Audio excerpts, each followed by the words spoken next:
Em 1999, o PAR, Programa de Arrendamento Residencial, foi criado pelo governo federal para combater o déficit habitacional brasileiro. Nesse período, o programa liberou mais de 7 bilhões de reais para mais de 273 mil unidades habitacionais. O projeto do governo federal possibilita ao cidadão de baixa renda pagar taxas mensais de arrendamento, como se fosse um aluguel, e ao fim do contrato de 15 anos, ter a opção de comprar o imóvel. Mas 11 anos depois, são muitos os problemas em diversas unidades do programa habitacional. Para falar sobre este assunto, o Alerj Debate convidou o deputado estadual Paulo Ramos e a advogada dos arrendatários do PAR, Lívia Pinto Teixeira. Obrigado pela presença de vocês dois no nosso estúdio. Deputado, eu estive em 2 audiências públicas da Comissão de Trabalho que tratou sobre esse tema. E eu vi que teve um protesto dos arrendatários que colocaram narizes de palhaço. É uma pena, né, o sentimento deles se tratando de pessoas de baixa renda, né? Eu venho acompanhando toda a evolução dos projetos habitacionais do governo, que eu acredito que todos defendam. Não é possível deixar de considerar a exigência da construção de habitações populares, na perspectiva do direito à moradia. É claro que na perspectiva do direito à moradia, todos nós incorporamos a expressão casa própria.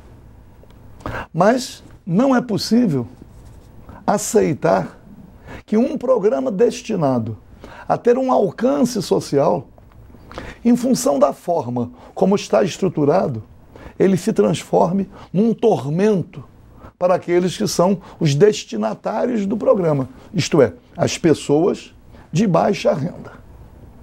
Eu tenho a necessidade, e a doutora Lívia tem tido uma participação efetiva na defesa dos arrendatários, não apenas como advogada, sim, mas como uma advogada que ficou sensível aos problemas sociais. Isto é, todo advogado tem que ser remunerado, vive da profissão. Mas a doutora Lívia ultrapassou esse limite a partir do momento em que ela compreendeu que honorários advocatícios significam uma coisa, e compromisso social tem um significado adicional. Eu uso aqui algumas expressões fortes. O programa, da forma como está estruturado, e a condução da Caixa Econômica, isto vem fazendo com que verdadeiras quadrilhas, uma máfia, se apropriando da implementação, da condução do programa. O problema são com os administradores, né? São as administradoras e os gestores do programa, isto é, a Caixa Econômica Federal através dos seus agentes. Não é possível que alguém vá morar e comece a viver pouquinho tempo atrás com vícios na construção. São diversos. Não é possível. Muitos. E a Caixa Econômica, que administrou a construção, não assume o compromisso de responsabilizar as construtoras, transferindo essa responsabilidade para a agonia dos arrendatários. Simultaneamente aos vícios da construção, tem as administradoras. A Caixa Econômica se apresenta como proprietária. Os arrendatários ainda não são os donos. Eles pagam um aluguel com a possibilidade de, ao final de 15 anos, eles têm a opção da compra. Mas as administradoras, designadas pela Caixa, cobram condomínios altíssimos, né? Superfaturando tudo, se transformando em verdadeiras algozes dos moradores. Já estamos aqui no 2º programa, é verdade, na TV Alerj. No primeiro programa, tudo foi denunciado. Mas agora a situação se agravou a partir de um condomínio que resolveu optar pela autogestão. São as ameaças. Então, a advogada é ameaçada, tentam comprometer, inclusive, a reputação da advogada. Tentam, inclusive, comprometê-la na OAB. É verdade. E simultaneamente, o terrorismo junto aos arrendatários, recebendo cartas das administradoras determinando a desocupação do imóvel. Quer dizer, então, é tudo muito lamentável. De qualquer maneira, a doutora Lívia, que representa os moradores, os arrendatários de alguns empreendimentos, vem sofrendo uma coação muito grande. E, obviamente, que aqui, presidindo eu a Comissão do Trabalho, me coloquei à disposição de modo a tentar fazer com que o governo federal, através do ministro das cidades, possa tomar alguma providência no sentido de libertar os arrendatários de um sofrimento que é insuportável. Doutora Lívia, a senhora mora em qual unidade habitacional? Não, eu não moro em nenhuma. Você não mora em nenhuma delas? Não, nenhuma. Eu tenho casa própria, graças a Deus. Mas a senhora administra, no caso, uma unidade? Não, não foi bem assim. Eu fui chamada por esse grupo de arrendatários em agosto de 2009 para participar de uma reunião que a administradora estava fazendo para me dar um parecer.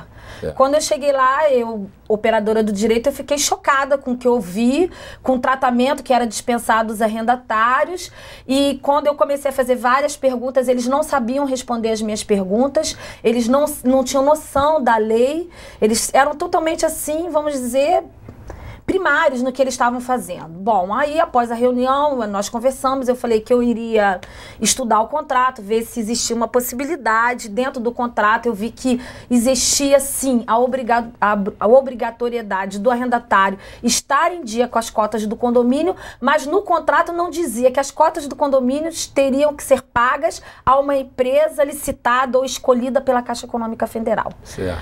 E aí eu expliquei na época que nós poderíamos entrar com uma ação de consignação em pagamento, porque o valor era R$ 125, eles queriam passar para R$ 138, num condomínio que não tem piscina, não tem qualquer luxo, qualquer lazer dentro desse condomínio, só tinha 4 porteiros e 2 pessoas que faziam a limpeza, luz e água. É superfaturado, na sua opinião, sem dúvida. Com certeza, na época já era superfaturado.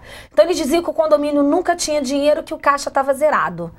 E aí nós nos propusemos a entrar com uma consignatória. O que nós fizemos? Abrimos uma conta com a finalidade de juntar o dinheiro durante 2 meses. Nesse meio período, a administradora Torres, na época, mandou uma carta para todos os arrendatários dizendo que estava cancelando todos os contratos e que estava saindo do condomínio. Então nós marcamos uma nova reunião e optamos lá por fazer a própria administração do condomínio. E, para nossa surpresa, um mês depois apareceu uma outra empresa que se chama Efetiva, na pessoa do seu responsável lá, adentrou no condomínio dizendo que era o síndico, ele que mandava no condomínio, e nós não permitimos entrada dele. E de lá para cá a gente vem travando assim uma batalha jurídica, judicial. Nós, na prática, estamos ainda efetuando a administração desse condomínio, apesar de ter uma inadimplência de 40%, um condomínio em 7 meses nós conseguimos fazer um caixa de R$44 mil. É com uma boa gestão, né, deputado? E a inadimplência, parte 40%. Dela ainda decorre da dúvida imposta pela Caixa Econômica através da administradora. A pessoa pensa assim, tenho que pagar a quem?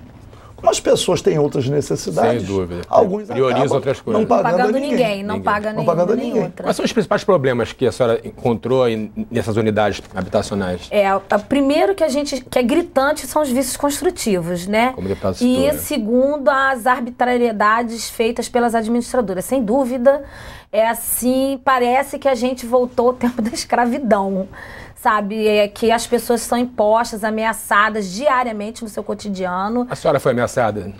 Assim, diretamente não, mas por reuniões, por papel, outros condomínios que a pessoa ia lá, fazia reunião e falava, olha, ela está sendo investigada pela Polícia Federal, ela está sofrendo ação no Ministério Público, não procure ela, porque meio que foi um espalhando para o outro e todo mundo procurando uma luz no fim do túnel, porque várias pessoas procuraram os advogados e os advogados falavam, não, nisso aí eu não entro, nisso aí eu não vou, nisso aí, olha, você vai lá e procura o Ministério Público. Quando eles viram que tinha uma pessoa que praticamente eu estava advogando de graça para eles, com boas intenções, E aí eles começaram a me procurar e eu... Te acusaram de estelionatária também? De ser estelionatária. Me acusaram. Inclusive, eu não fiz uma representação formal, porque na época eu falei assim, olha, quanto mais a gente mexe, pior vai ser. E acaba desviando o foco. O foco, exatamente. Desviando o Por foco. isso eu não tomei uma providência jurídica legal contra essas pessoas que fizeram isso. O que ainda está em tempo, porque esse embate vai continuar e com certeza absoluta não é possível sofrer esse tipo de consequência sem uma reação. Mas é preciso estruturar essa luta em homenagem, porque o foco são os arrendatários. O foco é o direito à moradia. Quer dizer, então é preciso reunir todas as forças no sentido de enfrentar esse verdadeiro rolo compressor, inclusive com a participação do Ministério Público Federal. Existe uma falta de comunicação, na sua opinião, deputado, entre o Conselho Fiscal, que é formado por moradores, com relação à Caixa? Não, na verdade, quando... Essa prática já é conhecida. Eles dizem assim, nós estamos determinando qual vai ser a administradora, mas os moradores organizam o Conselho Fiscal. Só que é um Conselho Fiscal para o qual a Caixa Econômica vira as costas. A própria administradora não permite acesso aos documentos. E aí as pessoas no seu dia a dia, com seus afazeres, acaba o Conselho Fiscal sendo uma obra de ficção. Perdendo que força, não né? funciona. E quando quer funcionar, ainda os membros do Conselho É por aí, são destituídos, sofrem as consequências, porque no fundo, existe uma verdadeira máfia patrocinada pela Caixa Econômica Federal, não instituição Caixa, os seus agentes, com administradoras que se revezam, inclusive. Então, é uma situação lamentável. Nós estivemos no Ministério Público Federal, na Procuradoria da República, conversamos com o doutor Márcio e o doutor Cláudio Scheventer, e vamos ver como, a partir de todas as informações que serão adicionadas às informações que o Ministério Público Federal já dispõe, vamos ver qual será a reação possível, no sentido de fazer com que essas pessoas possam viver, trabalhar, mas com tranquilidade, e não da forma como vem acontecendo. Muito bem, deputado. Vamos dar uma paradinha para o intervalo. O Alerj Debate volta já já. Não saiam daí.